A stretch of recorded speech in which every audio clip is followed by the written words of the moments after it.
Thank you very much at magandang araw mga kaibigan. Nagbabalik po ang inyong programang Aksyon Central Luzon Special Edition. Ito po si Sunny Lopez at alam niyo po, nasa last quarter of the year na po tayo. Every time na nandito na po tayo sa mga panahon na ganito, marami ho yung mga nagbabalikan, marami ho yung mga reunion ng mga magkakaklase, reunion ng pamilya. No? Ngayon pong kaorasang ito mga kaibigan, makakasama po natin mula po sa Holy Angel University, Batch 92 po, tinatawag po silang survivors, no? At sila po ngayon ang magiging special guest natin. And to my right, ladies and gentlemen, is the president of the HAU 92 Survivors Batch, si Bonnie Tareño Jr. Nakasama ko po sa Clark Development Corporation. Bonnie, welcome. Thank you, Sir Sunny, and thank you for having us, for giving us the opportunity to be here. Okay.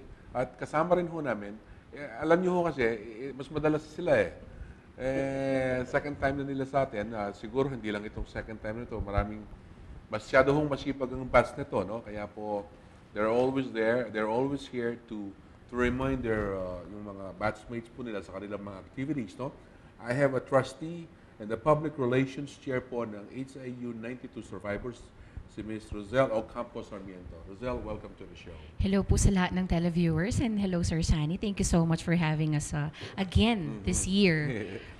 Okay, pag-usapan natin, no? Bakit mas madalas ata kayo? Ano bang objective nyo? Bakit magkikita na naman kayo for this year? Well, Sir Sunny, the reunion this year is very significant. Kasi nga po, from 1992, 20 years na kami ngayon. So, it would be a significant thing because para bagang we will be celebrating what we call yung triumphing through challenges. Na through the 20 years, we have triumphed all throughout these challenges in life. And we have contributed not only personally, Yes. but also to the community as well. You agree, right? Yes, sir. Definitely, sir. And for the very last reunion that we had was back in 2010, wherein you also gave us the opportunity to share it with our televiewers, sir.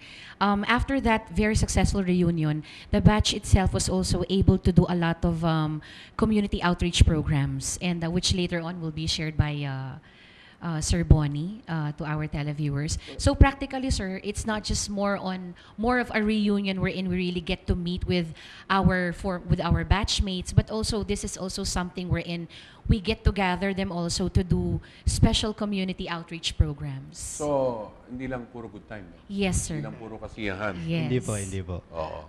Actually, the reunion on December would be parang a capping ng lahat ng mga activities na nagawa from the time we started it in 2010.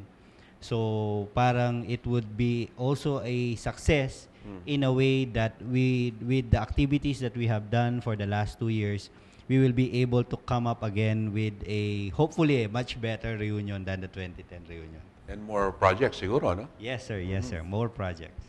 So, bakit kasi kayo tinawag na survivors? Pakiulit mo nga, no? Yung batch Yes, 92, sir. Bakit survivors? Well, we'd like to believe that our batch really deserves to be called the survivors. Well, although we call ourselves our batch Survivors 92, because practically we are the batch who, I should say, were able to really survive all the natural calamities po na dumaan back in the 90s. I remember when we were on our third year, our batch was able to survive the Mount Pinatubo eruption. And only a year after, we were the ones who really survived the Mount Pinatubo era. I think the earthquake pala back in 91. The 1990 earthquake. And then back in 92, just before we graduate from high school, we were able to survive the Mount Pinatubo eruption naman. So sir, kami po yung batch na talagang nakikibattle sa ash falls, tumatawid sa Abacan Bridge, kailangan mo sumakay dun sa mga tinatawag na pajero just to go to school. Right.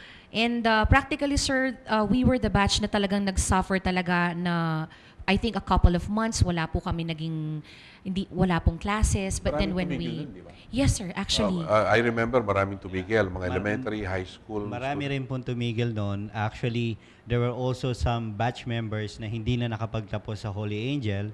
Pero May mga iba rin naman na pinagtiyagaan nila lahat ng mga sakripisyong yun, especially the Mount Pinatubo eruption. That's why we could say na yung mga natapos ng Holy Angel University High School talaga are what we call na anak ng Mount Pinatubo. Anak ng Pinatubo, no? Anak ng Pinatubo. So, ilan pa kayo? After finally graduating in 92, no? Tapos na yung eruption nun, di ba? Yes. Pero clean-up drive pa tayo nun, di ba? I remember, Yes, 92, naglilinis pa tayo. Hindi pa talagang malinis ang Angeles, hindi pa malinis yung many parts of Pampanga, no? So, how many finally graduated? Do you remember the number? As far as I remember, sir, roughly when we started back in when school opened back in 91, there were 600 of us, 680 or something. But I think, sir, na-graduate noon roughly around 400 plus. Malaki. Because some had to move to Olongapo, some had to move to Manila, some had to stop, sir, because some of our batchmates lost their homes. Some lost a family member, things like Right. that. So roughly mga 400 lang yata kami Some nag-end, lost sir. livelihoods, di ba? Yes, Yes. Nawalan ng yung hanap buhay, trabaho, ganyan. Mga magulang, di ba? There would be some other batchmates na who really lost it all. They had to come up and strive up again before they could move on with their lives po. So talagang sa ano no, naging inspiration ba to that you are always now having all these reunions so that you reminisce the period na puro taghirap tapos yung pagtulong din because if I remember during those period that period also marami ring tumulong sa atin, di ba? Yes po. From here and abroad, maraming Here and tumulong. abroad. Yes. Yan ba natutunan nyo dyan o talagang nasa puso nyo ng pagtulong? Actually, sir, ang last year talaga namin for high school was really a challenge and an eye-opener for us. Because I believe na isa siyang naging magandang experience na kung saan you should not be defeated by Yes. all of these calamities, but rather you should still strive to perform. You should still strive to finish your studies and do good in life. Actually, Sir Sunny, itong 20 years namin ngayon, tinatawag namin siyang 20 years of survivors triumphing through challenges dahil nga kung makikita mo ang daming members na ng batch 1992 na in their own right they have triumphed, they have tapos sila professionally, may mga kanya-kanya silang magagandang career. Yes. At yung mga iba naman, they have ventured into business at magaganda ang business nila ngayon. And for those na iba naman na they chose to do the greatest sacrifice of all to become house moms, house Yes. dads, which in itself is a success because they're Oo. there for their children on a full-time basis. Tama yan. So who are some of yung mga kabatchmates mo? Yung natatandaan yung ngayon palaging active pa rin? Actually, sir, yan, si Oh, attorney, ito, we active pa, lots of them, we have batchmates from who are bankers, we have engineers, I think we have nurses. So practically, marami, sir, naging successful sa mga batchmates din And namin. marami na rin, Sir Sunny, na who are on abroad, just like the husband of my good friend here. Magkabatch kayo, di ba? Yeah. Mostly, sir, nasa US na sila. They're also having their own career there. They're also excelling their Doing good, respective huh? fields. Yes, sir. Well, is there a constant communication amongst the members of Survivors 92? Yes, sir. Actually, even our batchmates from the US, sir, were able to organize their own reunion. That was, I think, last September. Last September. I think all of them are from the West Coast. Okay. So, I think for next year yata, sir, 2013, they plan to do the reunion in Las Vegas naman. Pupunta Sana kayo nandun doon, na Paul? kami ni... Oo. Kung padala sana sila ng mga ticket, no? Actually, sir, some of them have even expressed their appreciation that what we did in 2010 and what we the activities that we did from 2010 up to now have inspired them in a way that we already have groups of HAU 92 survivors in the US. We also have a group in Singapore. Canada. And Canada. And they are constantly also in contact with each other, seeing each other. And they have also manifested their support towards the group here. And some have even pledged to contribute for this year's reunion. Dumarating naman yung mga pledges na yan, ha? Yes, Yes, sir. sir. Dumarating Yes, po yan sir. at na-account po lahat yan. Yes, sir. And in relation to your question din, Sir San, if we are in constant communication with them, I guess it also helps that we are also in contact with them through Facebook. We have our own Facebook page, our Facebook accounts, and some of them, siguro, sir, soon gagawa na rin na kami ng Twitter account namin so that it will be easier for us to express our opinions also. Social More networking, interactive. no? Yes, sir. Usong-uso ngayon yan, eh. We're really taking advantage of the technology Right. because not all batchmates po ay nandito sa Pilipinas. So, hindi lahat makukuha mo sa text, sa tawag. So, there will be some na makakausap mo lang talaga through emails, through the internet, and through social media like Facebook and the rest of the Yes. social networking sites. Twitter daw. Hindi daw Twitter yan. Twitter. Oo. Alam mo, napansin ko, mga taga-Angeles, anumang eskwela nandito, no? Kasi sa batch din namin, kung minsan naghahanap kami, inaantay namin silang dumating. Halos kalahating palaging dumadating. Finally, we discovered that most of them are based abroad, mostly in the US. Yes, no? sir. Siguro kayo, yun nga sinasabi nyo, ganun din, marami naka-base sa US. Yes, sir. Pero sa batch din namin, it's really nice also to share this, na talagang tumutulong yung mga nasa abroad. Yung mga Kapampangan, gano'n naman, di ba? Yes, sir. Most of the time naman talagang... Mapanyaw. Mapanyaw, right.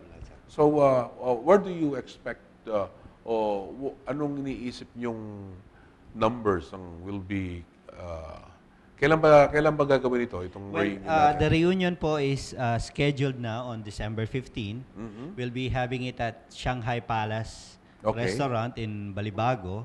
So we'll be having it there from 5:30 in the afternoon until sa matapos ang program and gathering. And we are looking at a crowd similar to the 2010, which was around 300 to 350 packs ang Marami, dumating. no? Isang big crowd na yan, ha? Yes, isa pong malaki at Malaking masayang gastos big na yan. crowd. Marami ng pagkain yan, ha? So, sa Shanghai Palace Restaurant, Yes po, yes po. December 15 po, mga kaibigan. As I said kanina, sa pagbukas po ng ating pong programa, ganito po halos ang nangyayari kada taon. Pag ganitong mga panahon ay last quarter of the year, pag piyesta na po sa Angeles, Nobyembre at saka Disyembre, no? Nagkikita-kita po ang maraming mga mag-aaral dati magkakasama. Holy Angel yan o kung ano pa man hong eskwela yan. Ito hong very significant po ang batch nila sapagkat sila po ang tinatawag na survivors, no? Dahil nung panahon ng yung big earthquake, no, the big one before the eruption of Mount Pinatubo, naranasan po nila yan. So, you can say that you were more tougher than the other batches dahil sa mga naranasan yung mga ganyan mga experiences. Well, I think each batches will have their own share of, yun na nga, yung mga na-survive nila, mga challenges and all. But we'd like to believe siguro, sir, kami na siguro yung nataon kayo magkasunod. Talaga Oo. na may mga naranasan talaga, sir. Imagine not being able to enjoy the gymnasium, the school's gymnasium. So, ang mga high school prom namin, they had to transfer the venue due to the unavailability of course, Saan ba kayo the, nag-prom? during our time, sir, we did it at the main building. Main Sa building. main building na lang? Sa Yes, basketball sir. court? Yes, sir. No, sir. That was actually, Parang- it's a school building. It's the main building. Sa loob po kasi ng main building, meron siyang parang quadrangle din. Oh, yun nga. Oh. There's an open space. Dati kasi basketball court yun eh. Opo, opo. Ah, yes, although sir. although ang nangyari is that since hindi lahat kami kakasya, ginawang 2 batches ang JS Prom, no? So pati po yung graduation actually they did it in 2 batches Yes, din. which is less enjoyable nga because you really wanted to, Sama-sama talaga. of course, yes, sir, have your high school prom with the rest of your batchmates. They had to divide it into 2 groups. The same way with the graduation also, sir. They had to divide it also. So, yun din, sir, ang a few of the sacrifices that we were able to experience also. Although kami po ang batch namin ang naka-experience ng early vacation dahil Maraming we vacation were pa? out of school for more than 2 months dahil Right. because of the cleanup drive. Pero we are also the ones who graduated on a summertime na kung saan nag-enjoy na sana, Oo, nagbabakasyon. And tama. nabugbog tayo sa lessons Yes. because we've missed 2 months. Oo. You have to make up for it. Yes, right? sir. We need to do it. Pero ibang-iba na kayong eskwela nyo ngayon, ha? If you go back to your school now, Yes, sir. Yes, sir. you will not, di mo na makikilala, di ba? And we'd like to believe that it's really one of the finest universities that we have here in Luzon. And you keep on improving pa, di ba? Yes, sir. More Actually, sir, yung scenario doon when we were in 1992, the only building that was left now there is the main building na lang. Ang remnants ng batch namin na talagang masasabi namin na, oh, ito talaga ang original building nung nag-aaral kami ng high school. The rest, bago na lahat at may bago pang mga buildings. May bago pang gagawin. May bago pang Kung ang gagawin. yung punerarya, nabili na. Apparently, sir, what they're going to do is kasi po nagmi-meet na rin kami with the alumni, and parang what they're going to do is they're going to build a new gymnasium. Yes. So they will be get rid of the old one and they will be building a new one. Saan naman ang plano dyan? I think it would be the same venue, sir. Same, Same kung saan po yung kung saan old, yung old. Sana gymnasium. gawin ng modern, no? Because that's what we need in the city of Angeles, no? Yes, sir. And I think the management ng Holy Angel University, they have the capability. Yes. Plus, you have the numbers, resources.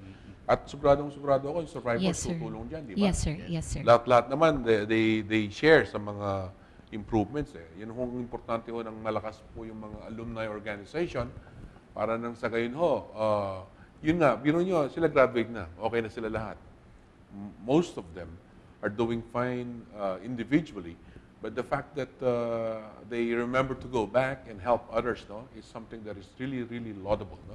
Kaya every time na magre-request sila mag-guest sa akin, kahit palagi sila nagpo-postpone, pinapayagan po natin sila, mga kaibigan.